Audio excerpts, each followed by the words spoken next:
जयंती बहन को बहुत सालों से देखते आए हैं। जब मुझे याद है कि नए नए जब पांडव भवन में रहने लगी थी तो वैसे तो दादियाँ, बड़ी बहनें, इन सभी को देख कर के बहुत अच्छा लगता था। बहुत इंस्पिरेशंस मिलते थे। ख़ास जब जयंती बहन को देखते थे तो जैसे बहुत ही अंदर से गदगद होता था, जो बहुत ही अच्छा लगता था। तो आज हम देखते हैं इतने लंबे सफ़र करके, यात्रा करके, इतने बड़े पोस्ट में आज है। तो कहाँ से शुरू हुआ तो वो भी हम सुनना चाहते हैं कि आप सबको जैसे पता है कि विदेश में जो भी बाबा के सेंटर्स खुले या शुरुआत हुई, तो जयंती बहन जी के जो लौकिक माँ है रजनी बहन, वो निमित्त बने, बाबा साकार बाबा के संपर्क में आए और उनसे ये सारा फिर शुरू हुआ। तो सबसे पहले हम पूछना चाहते हैं कि जब आप इंट्रोड्यूस हुए ज्ञान में, जो क्योंकि रजनी बहन ज्ञान में आने लगे थे तो इंट्रोड्यूस हुए आप, तो ऐसे कौन सी बात आपको क्लिक किया और से कौन सी बात आपको लग गया कि आपको फिर ये संकल्प आया कि नहीं, मुझे भी बाबा के बच्चे बनना चाहिए? कौन सी बात है जो वैसे ओम शांति। कहानी तो शुरू होती है जब मैं 8 साल की थी, तो रजनी बहन ज्ञान में आई, हमारी ग्रैंड मदर ज्ञान में आई, क्योंकि दादी जानकी हमारे घर पे आती थी। हमारे ग्रैंडफादर का विशेष कनेक्शन था, तो उन्होंने ज्ञान सुनाना था ग्रैंडफादर को, परंतु सुनने वाले थे हमारी मदर और ग्रैंड मदर। तो उस कनेक्शन से बचपन में क्लासेस चलते थे बगीचे में, एक मकान बाजू का ही था, क्योंकि सेंटर बहुत छोटा था। तो समर के दिन थे, अप्रैल मास था, तो वहाँ पर बगीचे में क्लासेस चलते थे। तो पहले तो वो यादाश्त है, और दादी जानकी की भी उस घड़ी बहुत अच्छी तरह से स्मृति है। फिर हम आते रहते थे भारत में बीच बीच में, लंदन जाने के बाद। तो उस समय भी दादी की ही हमें राखी बांधती थी हर वर्ष, तो कनेक्शन चलता रहा। परंतु जब मैं 68 में भारत में कुछ समय, लंबे समय के लिए आकर रही, तो उस समय फिर 3 मास तो टूरिज़्म, सोशल एक्टिविटीज़ करते लगता था दिमाग थोड़ा खाली खाली है, तो अभी कुछ मुझे स्टडी करना चाहिए। तो फर्स्ट स्टडी तो मैंने सोचा कि ब्रह्मा कुमारी आकर ज्ञान क्या बताती है, मैंने कभी ध्यान से सुना नहीं है। बाबा से मिले, बाबा से प्यार लिया, वो बातें ठीक है, परंतु एक तो हिंदी भी नहीं आती थी और सब कुछ उस समय हिंदी था। तो तब तक थोड़ी बहुत हिंदी की भी प्रैक्टिस हो गई थी। तो दादी के पास गई और दादी को सरप्राइज़ लगा। फिर दादी ने कहा कि तुमको कुछ कहना है या मैं कुछ सुनाऊं? तो कहती है ना कि योगी आत्मा बिल्कुल नफ्स को जान जाती। तो मैंने तो कुछ दादी को बताया ही नहीं, परंतु शायद माता जी ने बताया होगा, परंतु तो भी दादी ने ऐसे बात सुनाई जो बिल्कुल मुझे लगा कि मुझे मेडिटेशन सीखना चाहिए। वो ये बात सुनाई कि आजकल, और वो उस समय की बात है परंतु अभी भी ये बिल्कुल लगती है, दादी ने कहा कि आजकल विवेक कम चलता है और अपने जीवन के लिए डिसीजन लेना बहुत कठिन हो गया है, क्योंकि फ्रेंड्स, एजुकेशन, मीडिया, एडवर्टाइजिंग, ये सब जो बातें आती है वो दिमाग को एक जैसे कि पर्दा डाल देती। तो मैंने कहा कि पर्दा कैसे हटाया जाए, क्योंकि मेरी ही बात दादी कह रही थी, क्योंकि वेस्टर्न सोसाइटी, ईस्टर्न सोसाइटी, राजयोग जीवन, परमिसिव सोसाइटी, ये सब रास्ते सामने थे। मुझे किस मार्ग पर चलना है मुझे नहीं मालूम। तो दादी ने कहा कि योग करेंगे तो वो पर्दा हट जाएगा और आपका विवेक आपको बताएगा कि मुझे अभी क्या करना चाहिए। तो उस एक बात से मैं कोर्स करना शुरू किया और कभी मैंने कोर्स तो किया ही नहीं था इतने वर्षों में। बचपन में ब्रह्मा विष्णु शंकर है, फिर हम लोगों को रिपीट कराते थे तो तोते माफिक हम रिपीट करके प्राइज़ भी ले लेते थे परंतु दिमाग में आकर विष्णु कौन, शंकर क्या, कुछ समझ में तो था ही नहीं।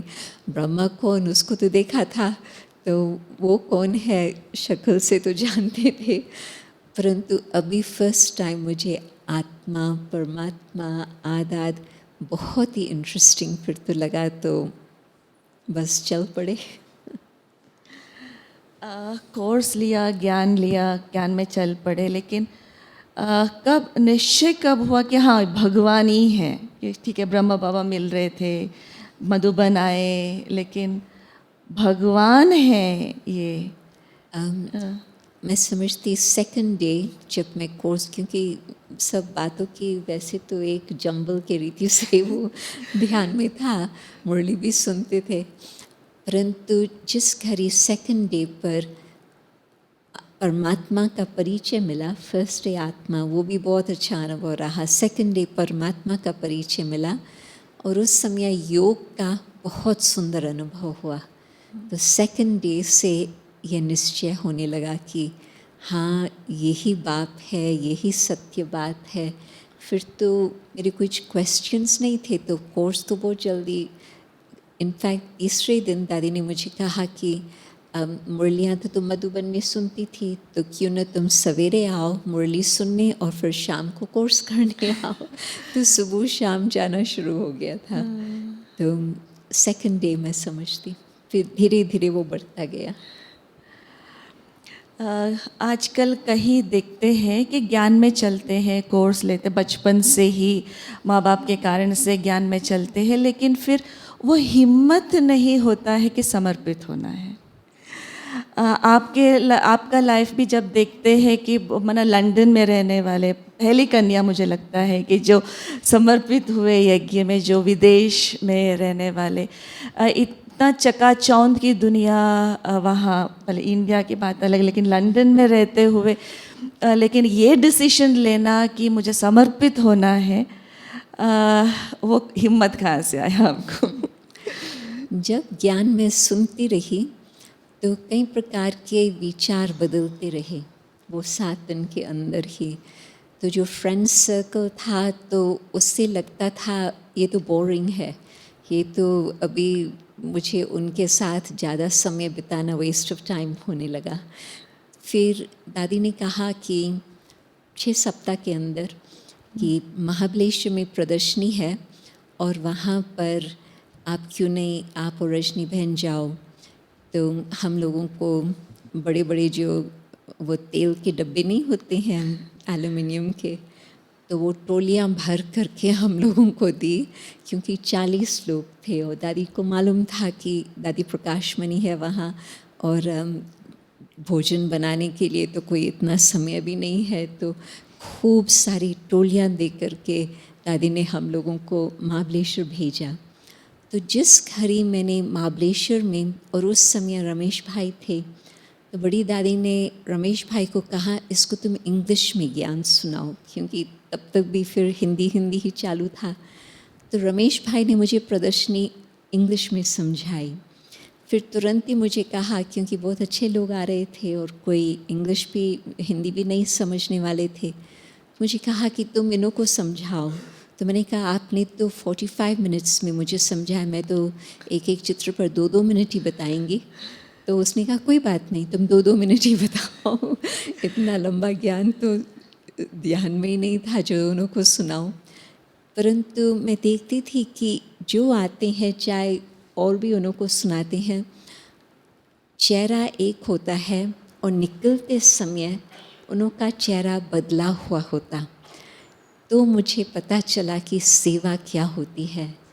नहीं तो रहते थे लंदन, आते थे 4 दिन के लिए मधुबन, बाकी मधुबन और सेंटर पर राखी के लिए जाते थे, बस इतना तक था। तो सेवा क्या हो रही है, कैसे होती है सेवा, वो कुछ पता नहीं था। बाबा कह रहे हैं सेवा मतलब क्या, परंतु प्रैक्टिकल मैंने सेवा का स्वरूप देखा कि ज्ञान थोड़ा भी सुनने से कैसे उनका चेहरा बदल जाता, तो मैंने सोचा कि ये है सच्ची सेवा और ये सेवा मुझे चाहिए, मुझे यही सेवा करनी है।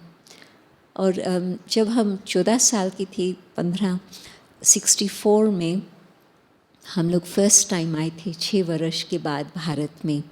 मॉनसून का टाइम था। बॉम्बे एयरपोर्ट से बॉम्बे शहर में पहुंचने में आपको मालूम है कि झूपड़पट्टी आती, उन दिनों में भी झूपड़पट्टी थी, इतनी बड़ी नहीं थी जितनी आज है, परंतु झूपड़पट्टी रास्ते पर ही आती थी। तो मैंने देखा कि 1 घंटा भारत धरनी पर पहुंचने के बाद रात्रि को मिडनाइट वही सीन देखी कि बारिश गिर रही है और उनका जो छोटा सा झोपड़ी बनी हुई थी वो थी कार्डबोर्ड की। कार्डबोर्ड आप समझते हैं, दत्ते। तो वो बिल्कुल पिघल के गीली होकर के वो ख़त्म हो गई थी। तो और वो लोग कहाँ जाएंगे, वहाँ ही बैठे थे। तो वो जो सीन मैंने देखी, मुझे तो संकल्प आया मुझे वापस लंदन जाना है, मुझे ये और आगे सीन नहीं देखनी है, परंतु वो तो नहीं होने वाला था। परंतु वो जो टोटल ही भारत की जो गरीबी देखी उस घड़ी, मुझे ये मन में संकल्प आया कि मुझे अपने लिए जीवन नहीं बितानी है, मुझे कुछ सेवा अर्थ अपनी जीवन देनी है। परंतु क्या सेवा, वो भी दिमाग में तो उस समय पूरा नहीं था। फिर बाबा ने जो सेवा दिखाई मुझे महाबलेश्वर में, उससे मुझे नक्की हुआ कि मुझे ये करना है। फिर पूना में आकर के, क्योंकि दादी की तबीयत नहीं थी जो वो महाबलेश्वर चले, तो हम लोगों को ही भेजा था। फिर दादी ने पूछा अनुभव, तो वो तो जनरल तो सुना लिया। फिर मैं दादी से अलग मिली। गुरु नानक नगर सेंटर कईयों ने नहीं देखा होगा, बिल्कुल छोटा सा 20 लोग किच किच करके बैठे हैं। कोरोना वायरस में तो शायद 5 लोग ही उस कमरे में बैठ सके, परंतु उस समय तो वायरस नहीं था, तो 20 लोग वो फिल हो जाता था क्लासरूम। फिर इसको थोड़ा डबल करो, बस इतना ही किचन था, 2 लोग खड़े हो सकते। फिर छोटा सा कमरा जहाँ दादी और सुंदरी बहन रहते थे, और बिल्कुल बीच में जगह, एक व्यक्ति जाए दूसरा व्यक्ति नहीं आ निकल सकता। फिर बालकनी बिल्कुल इतनी जैसे ही थे, इस टेबल जितनी ही। तो प्राइवेट स्थान बात करने का वो बालकनी ही होती थी। तो दादी ने मेरे चेहरे को देखा, जब मैंने कहा मुझे बात करनी है, तो दादी मुझे बालकनी लेके गई और वहाँ खड़े खड़े मैंने कहा दादी को कि मुझे समर्पण होना है। तो दादी बहुत आश्चर्य खाई। तो दादी ने कहा सच्ची? मैंने कहा हाँ दादी। तो दादी ने कहा पत्र लिखो बाबा को। तो मैंने पत्र लिख करके उसी समय दादी को दिया। दादी ने तुरंत पोस्ट किया। उन दिनों में 24 घंटे के अंदर पोस्ट पहुंच जाती थी। तो दूसरे दिन क्लास में जाने पर, फिर क्लास के बाद दादी ने मुझे कहा आओ, तो मुझे फिर उसी बालकनी में लेके गई और मुझे एक टेलीग्राम दिखाया। ईमेल, फैक्स, मोबाइल्स तो थे ही नहीं, टेलीग्राम थे। तो वो टेलीग्राम बहुत करके उसके शरीर छोड़ने पर ही वो होता था समाचार।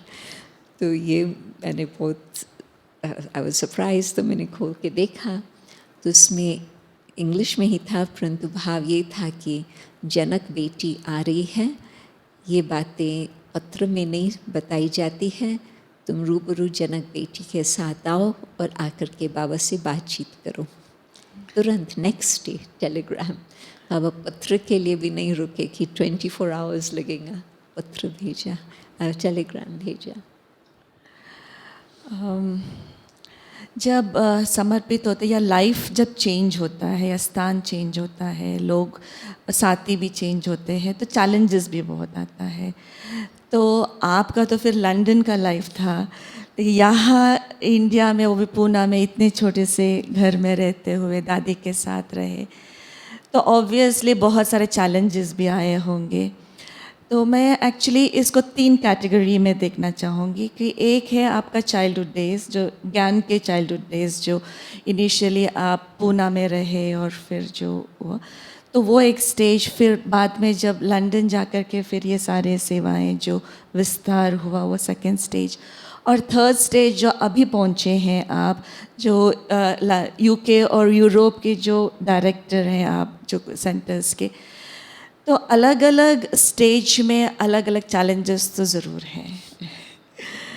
तो उन चैलेंजेस को आप कैसे फेस किया? तो कौन सी बात है जो आपके अंदर वो चैलेंज, कौन से चैलेंजेस थे?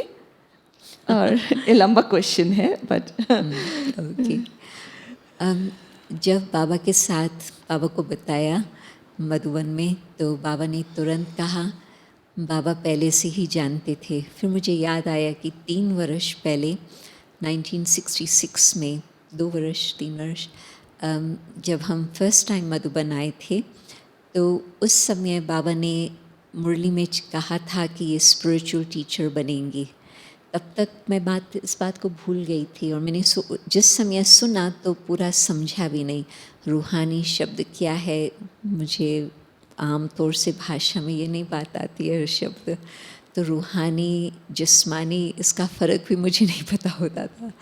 तो बाबा ने मुरली में कह दिया, परंतु मैंने सोचा बाबा हमेशा सबको ऐसे शायद कहते होंगे उनको उमंग बढ़ाने के लिए, परंतु जिस घड़ी बाबा ने कहा, बाबा ने पहले से ही कह दिया। फिर लगा कि बाबा आत्मा को देख कर के भविष्यवाणी बताई होंगी।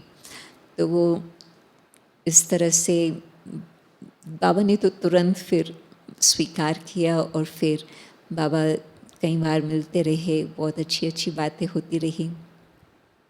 पूना में जाने पर अनएक्सपेक्टेड बात हो गई कि कुछ लोग जो ज्ञान में चलने वाले, और एक बहन जो अभी तो उसने शरीर छोड़ दिया, परंतु वो उसका भी विशेष पाठ था यज्ञ में, तो उसने आकर के मेरे घर पे, क्योंकि बाबा ने मुझे कहा तुम घर पे जा कर के फिर अपना सारा समेट कर फिर मधुबन आना, फिर बाबा तुमको कहीं और जगह भेजेंगा। तो वो बहन हमारे लौकिक घर पे आकर के मुझे और रजनी बहन को बातें सुनाती थी कि जयंती तुम सेंटर पर नहीं रहना, तुम अपने घर पे ही सुखी रहना। क्यों? क्योंकि फिर तुम्हारी ज़्यादा वैल्यू होंगी। तुम सेंटर पर आकर रहेंगी, तुम्हारी कोई वैल्यू नहीं होंगी, और तुमको बहुत कुछ सहन करना पड़ेगा। तो ऐसी ऐसी बातें बताने लगी, और रजनी भी उसकी बातें सुन करके ऐसे ऐसे कहने लगी क्योंकि उसने भी बहुत संस्कारों की बातें तो देखी ही थी। तब तक उसको भी तो ज्ञान में तब तक तो बहुत समय हो गया था, 11 साल हो गए थे, तो देखा था। परंतु उसका, उनकी बातों का मेरे पर कुछ असर नहीं रहा। मैंने सोचा कि ये तो अपनी कहानी सुना रही है, मेरी कहानी थोड़ी है। पता नहीं क्यों उस घड़ी बिल्कुल वो बात गई नहीं अंदर, कुछ इम्पैक्ट नहीं रहा।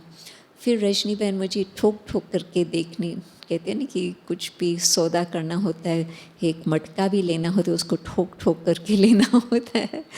तो वो भी मुझे कहती थी कि तुम हमेशा 2 सप्ताह के बाद भारत में आकर कहती थी यहाँ तो गर्मी है, यहाँ तो मक्खियाँ हैं, यहाँ तो ये है, यहाँ तो वो है, तुम सेंट्रल लाइफ में कैसे चलेंगे? फिर भी जो यहाँ कुछ सुविधाएं हैं 68 में, तो अभी तक बहुत सिंपल सेंटर्स थे। कोई भी सेंटर शायद एक तो होंगे जिसमें बहुत सुविधाएं हो, परंतु सभी तो मधुबनी बहुत सिंपल था।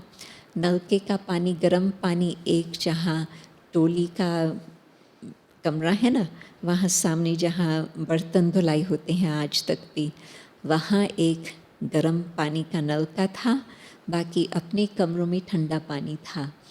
और हम आते थे बारिश के मौसम में हमेशा, तो गर्म पानी की ज़रूरत होती थी, तो भाई लोग बहुत अच्छी तरह से मदद करते थे, सेवा करते थे।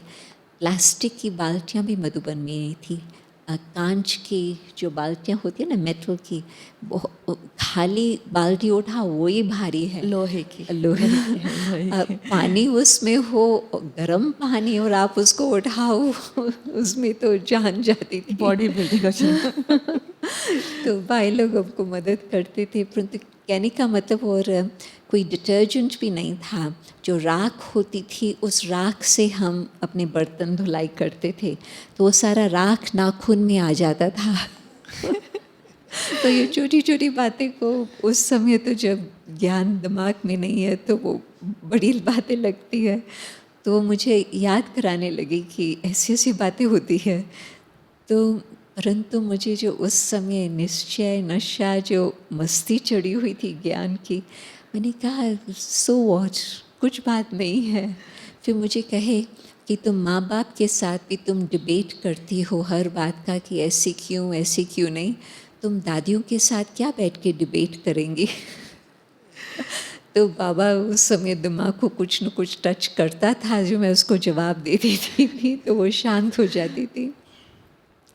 तो एनीवे, तो पहले तो ये परीक्षा आई बाहर की, तो वो तो ठीक है, उसको इग्नोर करके फिर मधुबन में आकर के पहुंची। फिर बाबा ने बहुत प्यार से दीदी के साथ, दीदी मनमोहिनी के साथ हमको टूर पर भेजा।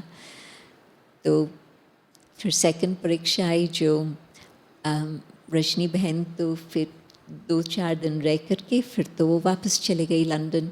दीदी भी वहाँ छोड़ के फिर और आगे अपनी टूर पर चले गई। फिर दीदी वापस आई है 21 जनवरी 1969। अब उसको और आगे और आगे और आगे भेजते रहे ताकि वो कुंभ के मेले तक पहुँचे थे। दोनों को तार भी नहीं पहुँची, फ़ोन्स भी नहीं मिले। तो दीदी बिल्कुल जैसे उस घड़ी शरीर को ट्रक पर रखने वाले थे, उस घड़ी आकर के पहुँची। तो दीदी का तो 3 मास का बहुत लंबा टूर रहा। तो उस समय एक तो लगा कि अभी यहाँ पर कोई मुझे पहचानने वाला तो है ही नहीं, परंतु जो बाबा की दृष्टि का अनुभव रहा था, तो मैंने यही सोचा कि बस जब जब मुझे बाबा की दृष्टि याद आती थी, जिस दृष्टि से बाबा ने मुझे उड़ा लिया था, तो बस मुझे लगता था कि बाबा का साथ मुझे बहुत नज़दीक है। और फिर मैंने ये लक्ष्य रखा था कि जो कुमारियों की जीवन है, मुझे ऐसे ही अपनी जीवन बनानी है। मैं लंदन से आई हूँ, ये शब्द मुझे न सुनना पड़े कि इस कारण से उसका टाइम टेबल कुछ अलग है। तो 1 सप्ताह हर कुमारी पहले पोछा करती थी। आजकल तो लकड़ियाँ हैं, उसको घुमा करके फिर लकड़ी से करो। उन दिनों में तो घुटनों पर बैठ करके पोछा करना होता था, तो 1 सप्ताह वो करना होता था। फिर दूसरे सप्ताह में जो म्यूज़ियम था वहाँ, तो सारे कांच को अखबार से गीला करके वो साफ़ करना होता था। तो जितना उस कांच पर लगता था उतना हाथ पर भी वो काला इंक आ जाता था। परंतु बहुत आनंद था। सुबह को 5 से 5:30 पौने 6 तक ये धंधा चलता था, परंतु इतना सीखने को मिला, इतना बहुत अच्छा आनंद का जीवन था, बहुत अच्छा लगा। और बाबा भी पत्र कभी कभी दिन में 2 बारी भेजते थे। मुझे नहीं, परंतु नया म्यूज़ियम है, सबको उमंग देने के लिए। फिर लास्ट में याद प्यार भी उसमें बाबा लिख देते थे। तो जब पत्र बाबा का आता था सुबह को 9 बजे और शाम को 4 बजे, तो महेंद्र भाई और विमला बहन थे उस समय, तो हम सबको इकट्ठा करते थे क्योंकि सेवा का उमंग का पत्र था।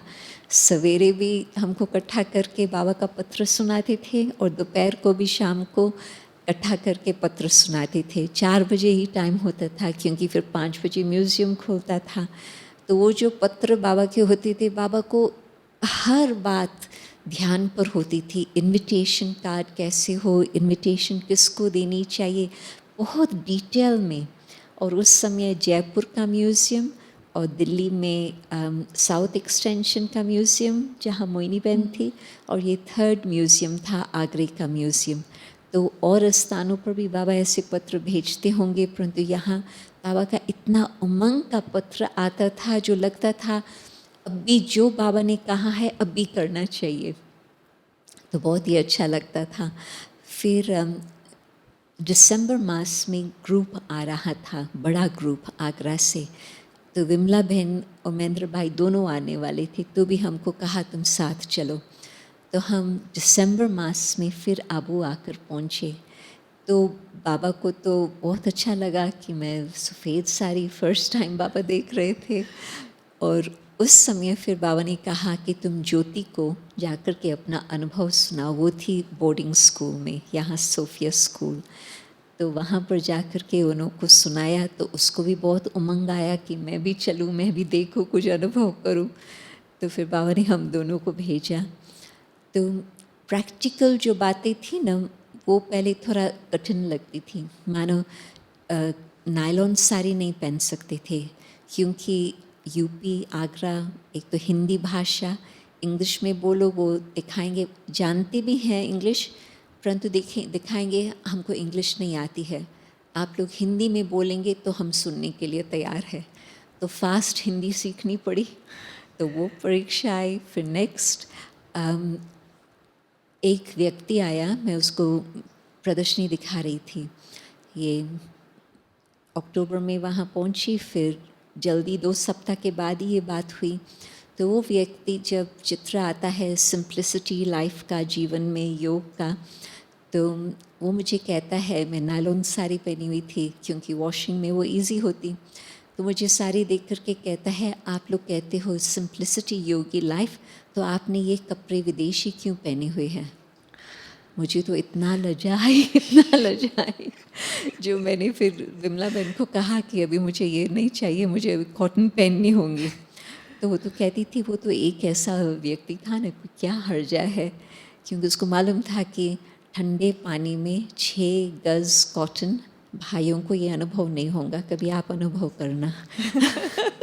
6 गज़ कॉटन साड़ी का ठंडी में ऐसे करो, फिर ऊपर टेरेस पर जाओ और उसको एक क्लिप यहाँ लगाओ, फिर दूसरी क्लिप जब तक यहाँ लगाओ, कोई चिड़िया आ गई और उसने कुछ ऐसे किया, फिर वो कपड़ा गंदा हो गया, फिर या तो कभी कभी हवा में वो उतर जाती थी, फिर सेकंड टाइम 6 गज को जाकर के धुलाई करो।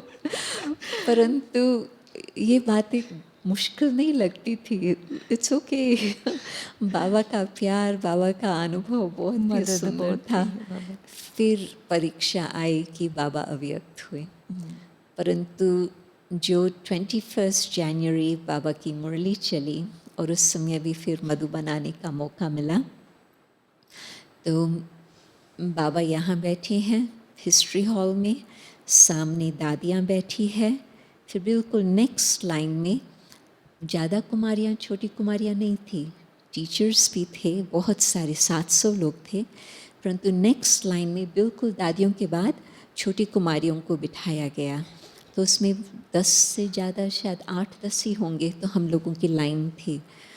तो बाबा जिस घर ही आते हैं, पहले तो पता नहीं था कि ये बाबा है, फिर जैसे दृष्टि मिलती गई बिल्कुल पक्का था बाबा है। फिर तो जैसे आप लोगों ने बाबा का आवाज़ सुना, वो फर्स्ट टाइम वो सुनने को मिला। तो चंद्रास बाबू उस समय तो कुछ तैयारी ही नहीं थी, जल्दी जल्दी टेप रिकॉर्डर का ही जो माइक्रोफोन है वो ही सामने रख लिया, तो भी सिर्फ यहाँ से यहाँ तक ही सुनाई देता, लास्ट तक तो सुनाई नहीं दे रहा। और बाकी तो लोग बिल्कुल जो कॉरिडोर है, पैसेज है, उसमें ही खड़े थे, पीछे जहाँ कमरे हैं वहाँ आंगन में खड़े थे, तो भी इतना पिन ड्रॉप साइलेंस। और 3 घंटा जो कमांडर ने अपने सेना को तैयार किया, वो 50 वर्ष का सारा कहानी वो फिर हम देखते रहे कि बाबा ने जो उस समय बोला, मधुबन में क्या क्या होगा, किस तरह से कारोबार चलेंगी, कैसे दादियाँ कारोबार संभालेंगी, वो मुरली मुझे आज तक भी याद है। फिर दोबारा मैंने उठा के पढ़ा नहीं है पुस्तक में या हाथ में, परंतु इतना गहरा छाप दिल को लग गया, जो एक एक बात याद है। तो परंतु उस समय भी फिर बाबा ने कहा, अभी आप लोग सब वापस अपने स्थानों पर जाओ, क्योंकि आप लोगों को अभी मन की शांति आई कि ये सब कुछ क्या हुआ, आके जिज्ञासुओं को अभी तक पता नहीं। आजकल तो ज़रूर करके आप लोग व्हाट्सएप में तुरंत भेज देते उस समय तो जबकि पत्र लिखो पोस्ट करो तब पहुँचे, टेलीफोन्स भी आबो के तो बहुत मुश्किल मिलते थे, लैंडलाइन जो थी वो वायर्स ओपन थी तो हवा लगा वायर टूटी, तो तभी बाबा ने तुरंत नेक्स्ट डे सबको कहा, दादियों को बोला कि आप लोग रुक जाना, वो भी प्राइवेट बोला, हमको तो नहीं मालूम था। फिर उस समय हम लोग वापस गए तो बहुत क्वेश्चंस थे, जैसे हम लोगों को थे वैसे सबको। फिर उस घड़ी जिज्ञासुओं के प्रश्नों को फेस करना वो एक बहुत बड़ी परीक्षा नहीं थी, क्योंकि अपना तो जो अनुभव था उस निश्चय से हम उनको बताते थे। फिर नेक्स्ट अबू आना हुआ टीचर्स ट्रेनिंग के लिए, जो फर्स्ट टीचर्स ट्रेनिंग, तो अप्रैल मास की ट्रेनिंग थी, प्रैक्टिकल कर्म योग की ट्रेनिंग, और स्टेज बहन भी उस समय अप्रैल मई मास में कुमारियों की टीचर थी। फिर बड़ी दादी ने, महेंद्र भाई ने लिखा कि इसके ये प्रोग्राम्स है, तो दादी ने कहा भले मई मास में आए, तो फिर मई में मैं पहुंची, और फिर दादी भी थी, दादी जानकी, और फिर जगदीश भाई भी थे, तो वो बहुत बढ़िया ट्रेनिंग रही। परंतु फिर परीक्षा ये आई कि दादी जानकी मुझे कहे लंदन जाओ, तो मुझे रोना आए, तो क्योंकि मुझे मालूम था इतना सहज नहीं है। फिर बड़ी दादी कमरे में आती थी। क्यों लंदन नहीं जाना चाहते थे आप? मुझे लगता था कि फिर फ्रेंड सर्कल है, फिर मुझे वो खींच लेंगे, फिर पुरानी जो बातें हैं वो शुरू हो जाएंगी, घूमना फिरना, फैशन करना, तो किस तरह से मैं वहाँ पर चल पाएंगी। तो फिर मैं दादी को कहती थी, दादी वहाँ तो कोई नहीं सुनने वाला है ज्ञान। तो दादी क्या कहती थी, मुझे हज़ारों नज़र आ रहे हैं। अभी दादी कभी प्लेन में तो चढ़ी थी, मद्रास और बेंगलोर जाने के लिए उसको दादा गोविंद ले जाते थे, परंतु विदेश का तो अनुभव ही नहीं। तो दादी को कौन सा तीसरा नेत्र खुला हुआ था जिससे दादी कहे कि हज़ारे मुझे नज़र आ रही हैं, और लिटरली बाद में तो हज़ारे अभी होते हैं कोई भी प्रोग्राम में। फिर बाबा ने कहा, बाबा से मिलते थे तो कुमारियों की ट्रेनिंग के बीच में बाबा ने कुछ नहीं कहा। फिर लास्ट में और सब कुमारियाँ तो चली गई, फिर मुझे रुकना था, तो फिर बाबा ने कहा कि बाबा तुमको कर्म हिसाब किताब के लिए नहीं भेज रही हैं, बाबा तुमको सेवा अर्थ भेज रही हैं। तो ये बाबा के शब्द मुझे मन को कंफर्ट दिया, तो फिर मुझे हाँ करना सहज हुआ। परंतु वापस लंदन पहुंचने पर तो जहाँ दरवाज़ा खुरकाओ, मुझे ही कितना समय हुआ था, 14 मास ही हुआ था ज्ञान में चलते, मैं औरों को क्या सुनाएंगी, और न वो धरनी तैयार थी, तो कहाँ पर भी चांस नहीं। हिंदू मंदिरों में चांस मिलता था, तब तक अनेक हिंदू मंदिर थे, परंतु कोई भी और संस्था वाले इतना जल्दी प्लेटफॉर्म तो नहीं देते थे। तो फिर मैंने मधुबन पत्र लिखा, दादी ने कहा था, बड़ी दादी ने, और दादी जानकी भी इंग्लिश तो दोनों पढ़ते थे, बाबा भी, मैं बाबा को भी इंग्लिश में ही पत्र लिखा था। तो बड़ी दादी को पत्र लिखा कि यहाँ तो कोई ज्ञान सुनने वाला है ही नहीं, मैं वापस भारत आऊँ। तो उस समय शायद रोज़ी बहन थी यहाँ बाबा मधुबन में दादी के साथ, तो बहुत अच्छी इंग्लिश में दादी ने उसको बताया होगा, परंतु बहुत अच्छी इंग्लिश में पत्र आया कि बाहर की सेवा क्यों न हो, परंतु सदा स्वयं की सेवा तो है। तो उस चैलेंज में जब कोई सेवा ही नहीं, तो मैं अपने को खाली खाली समझ रही हूँ, तो फिर मैंने अपना तपस्या का प्रोग्राम बनाया, हर 2 घंटे में 30 मिनट योग, और मैं अपना आत्म स्मृति का चार्ट रखती थी, अपने पास छोटा सा नोटबुक सदा रहता था, और मैं उसमें नोट करती थी 3 minute soul consciousness, 10 minute soul consciousness, कभी तो 0 मिनट सोल कॉन्शियसनेस, किसको दिखाना तो था ही नहीं, खुद के लिए ही था, तो बहुत एक्यूरेट मैं नोट करती थी। तो उससे फिर दिन भर हमारा ज्ञान और योग, फिर सेवा का कुछ न कुछ, कहाँ फ़ोन्स करना, कहाँ आना जाना, वो चलता रहा। परंतु वो टाइम था जब दिमाग में ये आया कि ये मुझे तपस्या का टाइम मिला है, तो फिर वो जो दादी का एक पत्र आया उसने जादू का काम किया। फिर एक और लहर शुरू हो गई। कुछ मधुबन की मिसिंग तो थी, परंतु ऐसे नहीं है कि बस मैं चले जाऊं, परंतु यहाँ भी कुछ बाबा को करना है, कराना है, ये संकल्प था। कहानी तो डिटेल की है, परंतु जो नेक्स्ट चैप्टर था, जब दादी और हम फिर वापस लंदन गए तो उस समय खुद के संस्कारों को देखने को मिला। तब तक अपने संस्कारों देखने को मिलने का इतना मौका नहीं था। फिर कितनी अटैचमेंट है, कितना अंदर जोश है, इरिटेशन है। तो दादी के क्लासेस से और दादी से पर्सनल बातचीत करने से वो धीरे धीरे उसको समझते गए, फिर उस पर ध्यान देते गए। फिर अब जो समय है, अपने संस्कारों को समझ करके कुछ मैनेज कर रहे हैं, कुछ उनके ऊपर विजय पा रहे हैं, दोनों बातें चल रही है।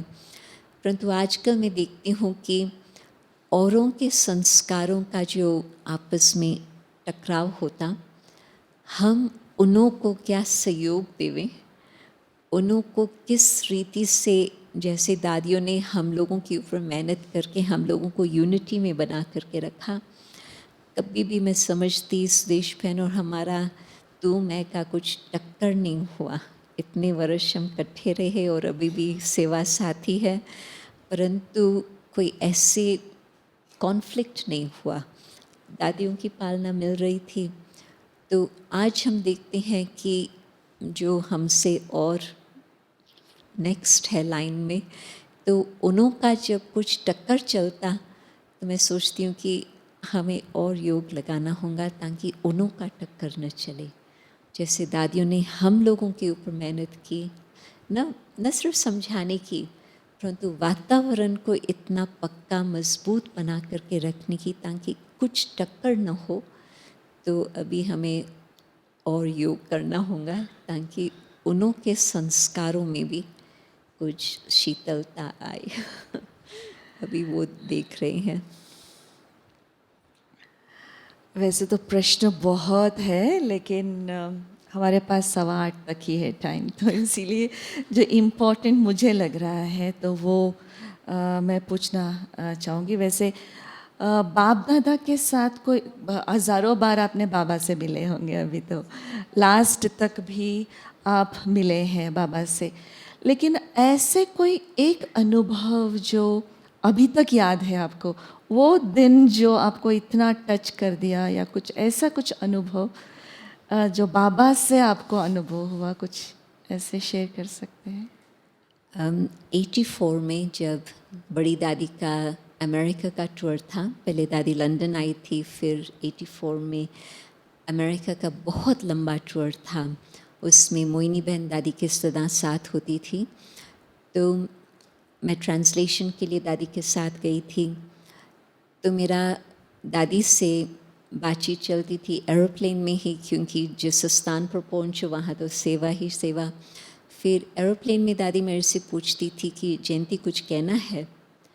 तो मैं बार बार दादी को यही कहती थी, दादी मुझे लंदन नहीं रहना है, मुझे भारत आना है। कहती थी क्यों? फिर मैं कुछ न कुछ बताती रहती थी, इस कारण से उस कारण से। दादी को जचता ही नहीं था। तो ये 5-6 जर्नीज़, लंदन से न्यूयॉर्क, न्यूयॉर्क से शिकागो, शिकागो से सैन फ्रांसिस्को, टेक्सास, कन्विंस करने की कोशिश कर रहे थे। दादी के साथ यही बातचीत चलती रहती थी। तो दादी ने फिर लास्ट में मुझे कहा, अच्छा ठीक है, जब तुम मधुबन आएंगी तुम ये प्रश्न अभी बाबा से पूछना। मैं तो तुमको नहीं कन्विंस कर सकी हूँ, परंतु तुम भी मुझे नहीं कन्विंस कर सकी हो। तो ये प्रश्न तुम बाबा से पूछना। तो फिर दादी ने मुझे वो था 84 सितंबर, फिर 85 जनवरी एंड में दादी का फ़ोन आया कि तुम वैसे तो कॉन्फ्रेंस में आती हो, परंतु तुम जनवरी एंड में आ जाओ। कॉन्फ्रेंस फिर शुरू होती थी बाद में फरवरी मास में। तो दादी जानकी ने भी स्वीकार किया। फिर मैं जल्दी आबू पहुंच गई। और भारत की सीज़न उस समय फिनिश होती थी जनवरी एंड, फिर उसके बाद नेक्स्ट होता था कॉन्फ्रेंस, फिर विदेशी सीज़न, फिर लास्ट में अप्रैल सीज़न होता था, फिर भारतवासियों का सीज़न डिवाइड होते थे। जगह के कारण इतनी जगह नहीं होती थी, अकोमोडेशन आदि। तो लास्ट टाइम जब बाबा भारतवासियों के सीज़न में आए तो उस समय हम लोगों को चांस मिलता था बाबा से हेलो करने का, जब पहुंचो बाबा से गुड बाय करने का, जब जाओ तो हेलो के लिए मैं बाबा के सामने आई तो बाबा ने टोली दी और फिर सिर्फ कहा फिर मिलेंगे। तो उस समय तो कुछ बातचीत नहीं हुई, तो मैंने सोचा ठीक है जब भी होगा। फिर 2-3 दिनों के बाद दादी ने मुझे बुलाया और कहा कि कॉन्फ्रेंस के प्रति कुछ भाइयों को बड़े प्रश्न है। 83 में फर्स्ट कॉन्फ्रेंस था, 84 नेक्स्ट, फिर ये नेक्स्ट 85 का थर्ड कॉन्फ्रेंस। और आबू शहर में बहुत चूंचा चली थी क्योंकि बहुत पब्लिसिटी हो गई थी कॉन्फ्रेंसेस के कारण। फर्स्ट में रॉबर्ट मुलर, दलाई लामा आए थे, फिर सेकंड में ये जो मैडम सडाट आई थी और इंग्लैंड से भी कुछ और विशेष आए थे लोग। बहुत आवाज़ हो गया था कि ब्रह्मा कुमारी यहाँ बहुत आगे चली गई है, बहुत जेलसी का वातावरण बन गया था। इनों के पास बहुत अमीर लोग आते हैं, ऐसी ऐसी बातें। तो भाइयों के सामने कुछ प्रैक्टिकल सिचुएशंस थे, तो दादी ने कहा कि बाबा को खास बुलाया है बाबा के कमरे में, और आप बाबा के जो जनरल बाबा पहले मिलेंगे सबसे, आप उसमें बैठना भले, और फिर उसके बाद में देखेंगे कि बाबा का टाइम कैसा है और तुम बाबा से कैसे मिल सकती। तो ये तो लॉटरी लग गई बाबा के गद्दी पर, जहाँ अभी भी गद्दी है, और बाबा का कमरा तो बहुत छोटा था तब तक भी, बड़ा नहीं बनाया था तब तक। तो करीब जो मेन भाई लोग हैं जो आजकल भी आप सामने देखते हो, जगदीश भाई, रमेश भाई, आदात, सब वहाँ थे इस तरफ और दादियाँ इस तरफ, और मैं वहाँ पीछे से कोने में बैठ गई। और माइक्रोफोन भी नहीं था, परंतु छोटे से कमरे में सभी को बाबा का सुनाई दे रहा था। तो बाबा से पूछा तो बाबा ने तो उन्हों को बहुत अच्छी अच्छी बातें बताई कि किस तरह से अपनी धारणाओं से, नम्रता से, प्रैक्टिकल जीवन से उन्हों को आप गांव वालों की, बाबा गांव ही कहता था आपू को उस समय, गांव वालों की आप सेवा कर सकते आदाद। फिर सभी उठ के चले गए और बाकी सिर्फ दादियाँ थी, तो मैं भी सिग्नल से उठ के गई।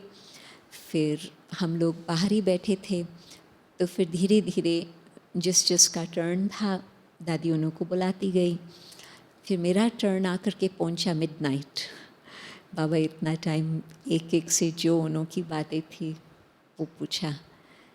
तो दादी भी उस समय बैठी नहीं, बाबा और ट्रांसलेशन की तो ज़रूरत नहीं थी, और मैं बस, और कोई भी नहीं था। तो बाबा ने कहा कि क्या है मन में बच्ची, तो फिर मैंने बताया। तो बाबा ने कई बातें बताई, परंतु लास्ट में बाबा ने ये शब्द कहा कि समझदार कौन, बाप या बच्ची। बस मुझे इतनी लज्जा आई, इतनी लज्जा आई, जो उसके बाद मैंने कभी कंप्लेंट नहीं की कि मुझे लंदन नहीं रहना है क्योंकि बाबा ने यही कहा कि तुम नहीं होंगी तो फ़र्क पड़ेगा। बस ज़्यादा बाबा ने नहीं कहा, इतना तक ही फिर बोला। पहले तो बाबा प्रश्न उत्तर करते थे, ऐसी बात ऐसी बात ऐसी बात, परंतु लास्ट के ये जो शब्द थे उससे दिल में छाप लगी। फिर मैंने कंप्लेंट नहीं किया है। फिर दादी को भारत में बुला करके रख लिया तो भी मैंने कंप्लेंट नहीं की क्योंकि तभी तक तो मालूम ही था कि यही ड्रामा है। नहीं तो मैं शुरू में 74 में बाबा को कहा था, बाबा जिस घड़ी अभी आप कहते हो दादी के साथ जाना ठीक है, परंतु जब दादी को आप भारत बुलाएंगे मैं भी दादी के साथ ही आएंगी। तो बाबा तो सिर्फ मुस्कराया, हाँ ना का जवाब तो दिया ही नहीं, परंतु बाबा जानते। परंतु उसके बाद फिर सेवाओं की भी बहुत सुंदर रूपरेखा होती गई। जो इंटरनेशनल कॉन्फ्रेंसेस है, कॉन्फ्रेंसेस नहीं, projects, million minutes of peace appeal, उसमें 7 पीस मैसेंजर अवार्ड्स मिले। एक इंटरनेशनल जिसके लिए दादी जी न्यूयॉर्क आए, और बाकी 6 national awards UK, Philippines, Costa Brazil, कई ऐसे देशों को। तो और फिर उसके 2 वर्ष बाद फिर और प्रोजेक्ट, फिर 2 वर्ष बाद और प्रोजेक्ट, फिर ऐसे होता ही गया। फिर तो ग्लोबल हाउस बन गया, तो फिर तो वहीं रह बैठना ही गए। पड़ा। तो सब मुझे जो जानते हैं मेरी कहानी को, वो मुझे लिखते भी हैं और कहते भी हैं कि अभी तो तुमको चांस मिल गया मधुबन में लंबा समय रहने का। तो मैंने कहा हाँ, परंतु ये मैंने इमेजिन नहीं किया था कि दादियों के बिगर मधुबन में रहना होगा लंबे समय। इसको कहते हैं ड्रामा। वैसे हम दादियों के साथ का अनुभव भी सुनना चाहते थे आपसे, लेकिन नहीं हो पाएगा इस सेशन में। लेकिन एक लास्ट क्वेश्चन है जो जानना पसंद करेंगे हम, क्योंकि कोई भी लाइफ में जो नींव जो है, फाउंडेशन मजबूत है तो इमारत बहुत लंबा हो सकता है, ऊंचा हो सकता है। लाइफ में भी जैसे आप जिस स्तर पे बैठे पहुँचे हैं, तो आपके जो जीवन की धारणा है कहीं ना कहीं इतना मजबूत है, इतना गहरा है। तो इतने सारे, क्योंकि और बाबा भी कहते हैं वृत्ति में जब परिवर्तन आता है तो सब कुछ परिवर्तन आएगा। जो आप इतने रोल्स और रिस्पॉन्सिबिलिटीज़ आपके ऊपर इतना ज़्यादा है, तो आपके जो भी रोल्स और रिस्पॉन्सिबिलिटीज़ जब आप देखते हैं, सब कुछ कर रहे होते हैं, तो आपके वृत्ति में क्या होता है? What is your attitude when you take care of your roles and responsibilities? ये कोई पुरुषारत की बात नहीं थी, परंतु जैसे ही वो निश्चय हुआ ये बाबा है और ये बाबा का कार्य है, वो कभी भी किसी बात को देखते हुए कोई ढीला नहीं हुआ है। तो मानो कि कोई खुद के संस्कारों की बात आती है तो भी बाबा है साथ, और फिर औरों के संस्कारों की कहानियाँ देखते हैं तो भी है कि बाबा का कार्य है। जैसे लास्ट वीक की मुरली में ये था ना कि ऐसे भी नहीं कि निश्चय की सतयुग आने वाला है, ये निश्चय की हुआ ही पड़ा है। तो नहीं तो लंदन में सुदेश बहन भी जब आई है तो 2 छोटे कमरे ही थे, और हम शब्द कह रहे हैं सत्युग की स्थापना हो रही है, विश्व की सेवा होंगी, और सामने तो कौन बैठे हैं, 5 लोग बैठे हैं और हम विश्व में स्वर्ग लाने वाले हैं। It sound so strange. परंतु ये निश्चय कि भगवान का कार्य है और सत्युग की स्थापना का कार्य हुआ ही पड़ा है, उसमें बाकी हमें जो अपने संस्कार परिवर्तन करने की कहानियाँ है वो चल रही है। बस उसमें अपना हर एक पार्ट बजा रहा है। बाकी माइक्स फिक्स है, माइक्स का आवाज़ निकलना फिक्स है। अभी तो प्रैक्टिकल देख रही हैं, ग्रह युद्ध हर देश में बिल्कुल वो चल ही रहा है, चाहे अमेरिका, चाहे हांगकांग, चाहे भारत। प्राकृतिक आपदाएं सब कुछ देख ही रहे हैं। और फिर थर्ड, न्यूक्लियर वॉर, उसका भी हर प्रकार से तैयारियां हैं, और लोग भी ऐसे अभी पावर में हैं जो बस बटन दबाने की देरी है। उन्हों को दिमाग में तो यही है कि बस सब कुछ हो सकता। क्योंकि अभी सिचुएशंस को देखते हुए लोग कह रहे हैं कि आगे क्या, तो उसके लिए जवाब क्या देंगे? हम तो आजकल बहुत स्पष्ट बताते हैं कि आगे बाहर वालों को आगे तो और दिक्कत आने वाली है, आर्थिक समस्या आने वाली है, प्रकृति की भी बहुत समस्या आने वाली है। और एक बात मुझे आजकल ध्यान पर आ रही है कि दादियों ने जो बेगरी पार्ट देखा, मतलब कि कभी तो भोजन भी नहीं है, परंतु कभी कभी तो कितने समय तक रोटी और उसके साथ नमक, छाछ भी नहीं थी, घर में दूध ही नहीं आता था, नमक और रोटी। दादियों ने ये कितना समय तक ऐसे जीवन बिताई दिल्ली कितने में। कितने दिल्ली में? दिल्ली में दादी जान की दीदी मनोहर दादी फ्यू मंथ्स या फ्यू इयर्स? मंथ्स तक होगा। ओके। फिर जैसे स्टूडेंट्स निकलते गए, फिर एक स्टूडेंट कहता है कि मुझे आपका भंडारा देखना है। तो भंडारे में एक छोटा सा स्टोव और एक छोटा सा डब्बा, नथिंग। आटे तो का डब्बा। फिर उसने बोरी भेजी ये आटे की। फिर दादियों ने क्या कहा, बोरी पर ब्रह्मा कुमारीज माउंट आबू राजस्थान, वो बोरी की बोरी ही उसको पोस्ट में भेज दे। तो वो नेक्स्ट डे आता है, कहाँ गई बोरी? हमारे बाबा के पास गई। वाटरमेलन आता था, वाटरमेलन के ऊपर वो लिख देते थे ब्रह्मा कुमारी, पहुंच जाता था आराम से। वाटरमेलन कलिंगर जो तरबूज। तरबूज। तो दादियों ने वो सीन देखी, पास किया और पार किया। हम लोगों ने वो सीन नहीं देखी है।